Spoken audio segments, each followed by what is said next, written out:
quite how to break this to you. I found this during the past week that not all websites on the internet tell the truth. I know you're shocked. And that might be a little harsh, because the ones I found that didn't tell the truth actually didn't tell the whole truth. Because they were partly right. These were different sites that I went to, geographical or geological sites, and they all said that Mount Nebo, which is the mount that Moses ascended, is about 2,600 feet tall, and they're, like I said, they're not exactly right, but they're not exactly wrong. Because mountain height is measured by how high or how tall you are above sea level. And what's important to know here is that the plains of Moab in the Jordan River Valley, where the Israelites were encamped, those were at the same level as the Dead Sea, which is about 1,400 feet below sea level. So Moses actually had almost a 4,000-foot climb. Not bad for a 120-year-old man. And as he struggled up to the top, and he stood there, from the summit of Mount Nebo, Moses could see for miles and miles, as Pete Townsend would say 3,000 years later. To the west across the valley, he could see the fortified city of Jericho. This was a city that lay across the entrance to Canaan. Beyond that are miles and miles. You could see rolling hills and patches of plain, and there, all the way on the horizon, there was this thin blue ribbon. It was the great western seas, the Mediterranean, that we call it. And he could see that from there. And if he turned his eyes north and he looked to the north, he could see in the hills an Egyptian city. It was had been a Canaanite city, and then it became a subject of Egypt, and it was called Jerusalem.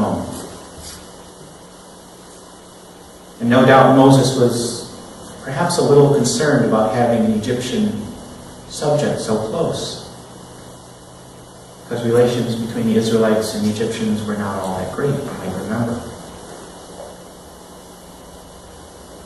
But he would have felt better if he'd known that in just a couple of hundred years, a young Israelite king named David would conquer Jerusalem. And he would make it the capital of the United Kingdom of Israel, and he would change its name to Jerusalem, which it still bears today, 3,000 years later. But the important thing was that as he stood up there, he could see that this was the land they had been promised. It was the land of milk and honey.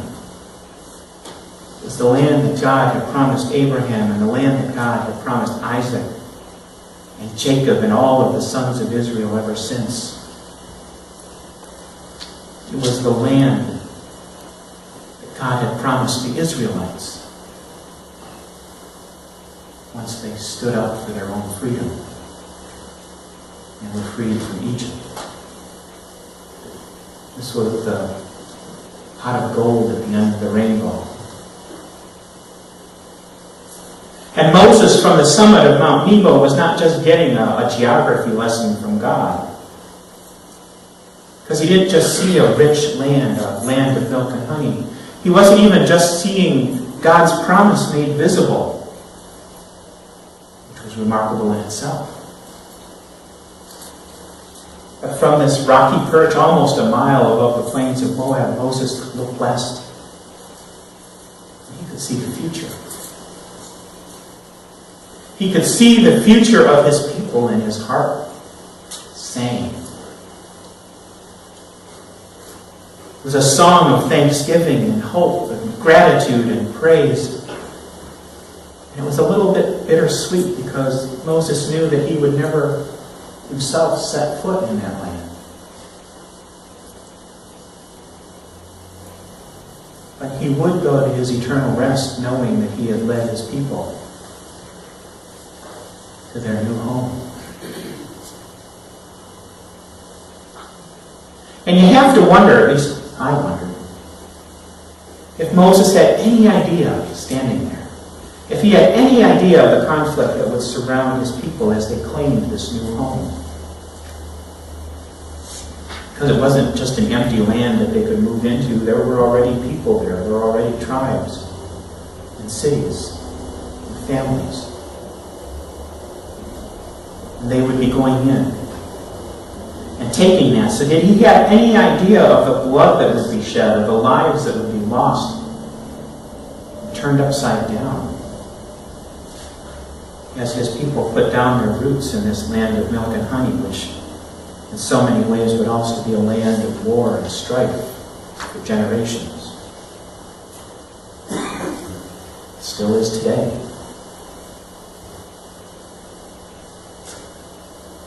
And if his heart sang and if his soul soared at the vision of the land of milk and honey, was there a part of him that feared the future even though he knew it was their destiny? Because who can look at a future in which everything you know is changing? Who can look at a future in which all of the old ways seem to be cast aside and things are in a state of upheaval? Who can look at that without feeling at least a twinge of anxiety? It wouldn't be human, it wouldn't be natural not to look at that and feel at least a little unsettled.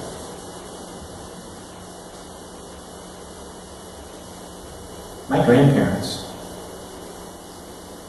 Lola and Walter, they got married in 1918. They moved to Manitowoc in 1919, and shortly thereafter they joined the First German Lutheran Church. That was for my grandmother. First German was a historic church in Manitowoc. It was founded by immigrant Germans in the 1850s. And my grandma Gottschalk, who was, I think, third generation German-American, she felt right at home there. It was her place, almost from the start. People spoke the language she knew. She grew to know all of them. They conducted their services in German and in English. She was happy there, but over time, over my grandmother's lifetime, it began to change. By the time I was born, they weren't even doing German language services every week. And that was something Grandma Gottschalk missed. I remember when I was a kid, a young kid anyway, they still were doing monthly German services, and she used to take us to that. Because that German service was a way for Grandma to stay linked to the old church, the church that had been.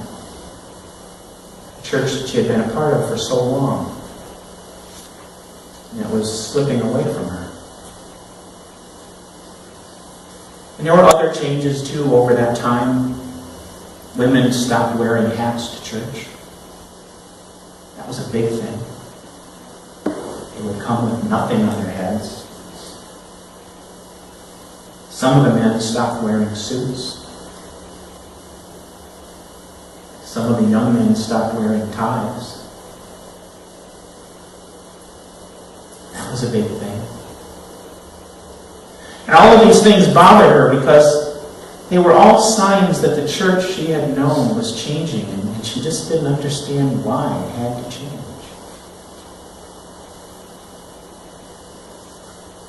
I think Grandma maybe didn't see that the times were changing around her. Or maybe she just didn't like the changes and she refused to acknowledge them. I don't know. But family dynamics were changing, and the place that the church held in people's lives was changing. And by the time Grandma Gottschalk died in 1968, First German Lutheran Church no longer even held German services. The only remainder was that every Christmas Eve they still sang Stille Nacht, Silent Night in German. That wasn't really enough for her. A part of what she knew, a part of her stability, a part of what she had known most of her life, had been chipped away by change. Does that sound familiar at all? Does that feel familiar?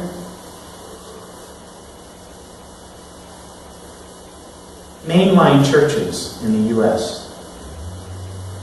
Mainline churches are the big denominations: Lutheran, Methodist, Catholic, Presbyterian. On the whole, mainline churches have seen membership and attendance slip dramatically over the last few decades.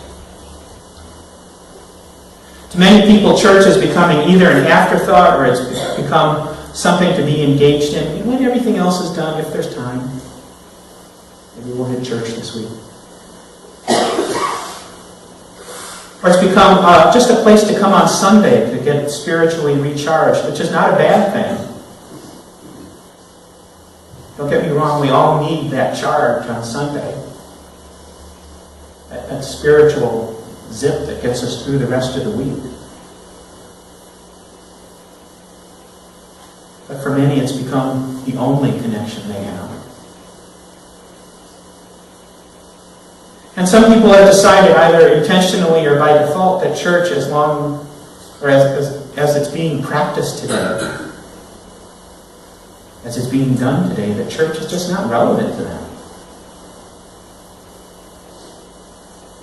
It no longer engages them, it no longer supports them and lifts them up in the way that they need to be engaged and supported and lifted up. And knowing that, does that mean that what we have to offer people is no longer engaging or supporting or uplifting? Does it mean that our message is no longer relevant? No. It doesn't mean that, because the importance of salvation through Jesus Christ and the core values that Christ taught his followers,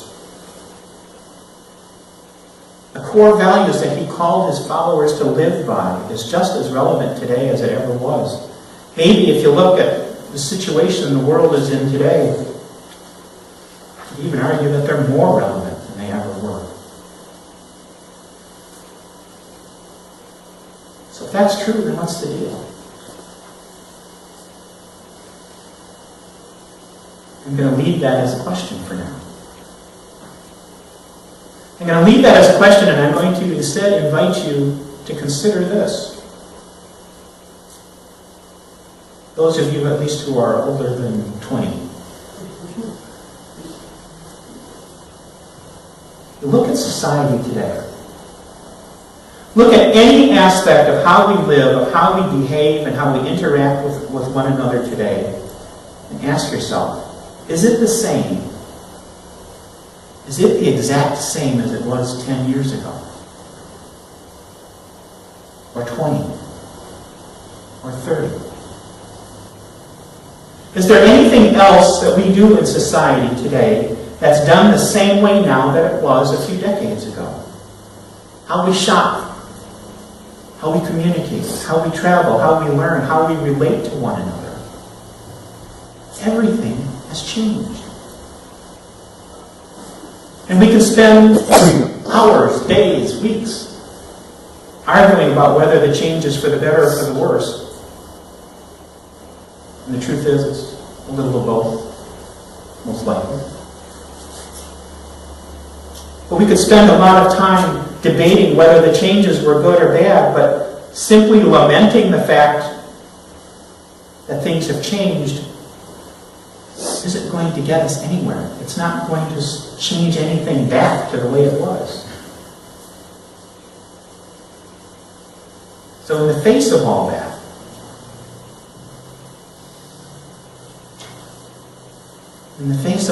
if we are still doing church the way we did last century,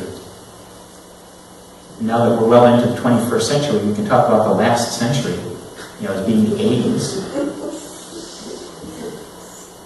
If we're still doing church the way we did last century, is it any wonder that we're experiencing these kinds of changes? These changes in membership, these changes in participation? If we build or if we run our model on the basis of people behaving the same way now that they did 20, 30, 40 years ago, is that going to work? Would that work in any other endeavor other than church? If we refuse to face the realities of change and instead try to turn back the tide instead of learning to swim, is that going to work for us?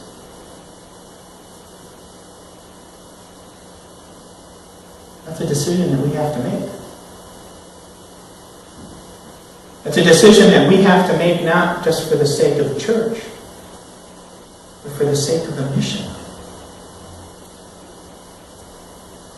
Because the church is about the mission.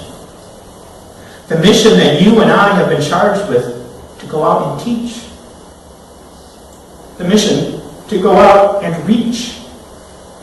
The mission to go out and touch those souls in our world who have not yet heard the great good news of Jesus Christ.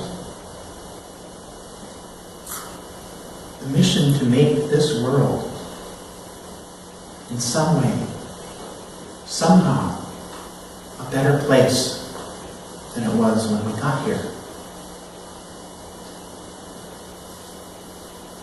I will tell you, a mission like that can't be done if we are going to be faint of heart instead of full of hope. It can't be done if we're going to stand on the summit of Mount Nebo and look wistfully back into the wilderness and wonder why things just couldn't have stayed the same. Because when we do that, we are very much like those Israelites in the early years after they were freed from Egypt, and any time some adversity came along, they would, "Oh, God, why did you bring us out here, Moses? Did you just bring us out here to die?" Instead of trusting in the providence of the Lord.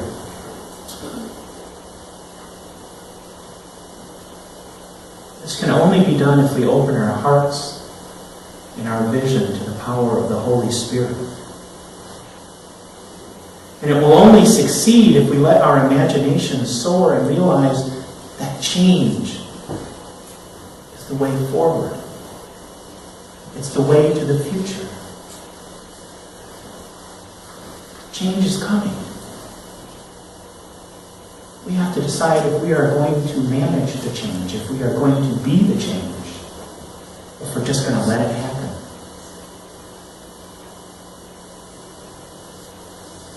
I have heard and seen more than once in the last few weeks that mainline churches are dying. That our church is dying. And this morning, I want to respectfully disagree and put forward an alternative, that we are not dying. We're just catching our breath. We're not dying. We're like Moses. We have just clawed our way up to the summit of Mount Nebo, and we're looking at the future. Now we have to figure out how we're going to make a new future. A future that holds true to our faith, that holds true to our core values, but doesn't try to keep it penned up within these walls. A future where all of God's people, and we are all God's people, are precious and worthy of engagement.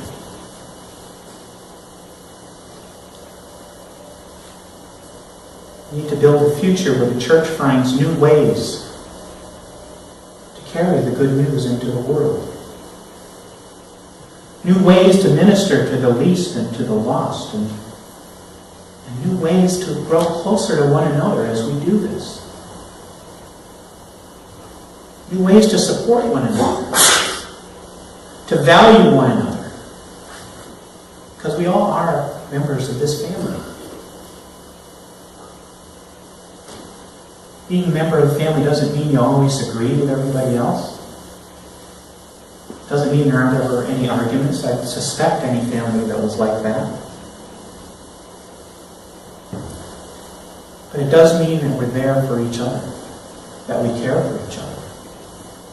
We get to know one another.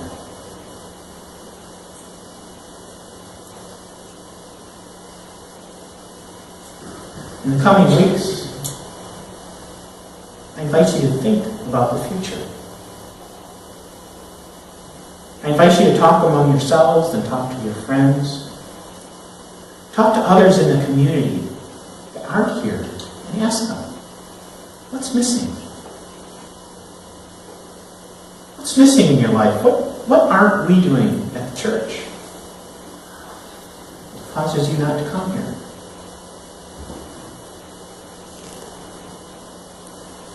Ask them. Find ways to ask how they can be loved by this church, by this family, how they can be welcomed, how they can discover the good news. We'll be coming back to this over the next few weeks, but I implore you and invite you to consider these questions. We are going to build a future. It's a future that we can build together, each of us and all of us together. We can do this for the sake of our world and for the sake of our mission.